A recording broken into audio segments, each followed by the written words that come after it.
بچه‌ها تنظیمات رو انجام دادیم، میخوایم لاین اول رو بریم.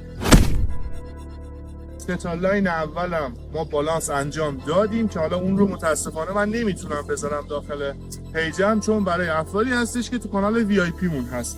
بگذاریم آقا کل موارد رو استارت میزنیم و لاین اول رو شروع میکنیم. به چه روش؟ این حالا ما به صورت اتومات میریم. نگاه کنید احتیاجی نیست اصلا جست بالا پایین باشه. تو همین لاین هر چند تا لاین احتیاج داشتیم، حالا من اون دقتی که توی محیط خاص باید انجام بده انجام نمیدم، صرفا برای ساختن یک کلیپ و یک توضیحات مختصر در مورد نحوه اسکنگیری.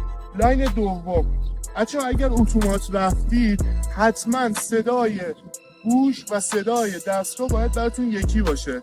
یعنی اگر تو حالت اتومات رفتید، تو حالت اتومات فرض مثال اینجا لاین اولتون تموم شد، لاین دومتون هم یه جوری باید سرعت داشته باشید که دقیقاً همون قسمت تموم شه. سرعتتون رو کم و زیاد کنید. اگر سرعت حرکتتون رو زیاد کنید امکان داره لاین بعدی اینجا تموم شه.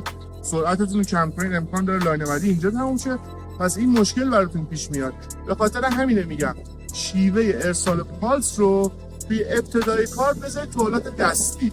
توی حالت اتومات بذارید. خیلی باید تمرکز داشته باشید که این لایناتون حفظ بشه.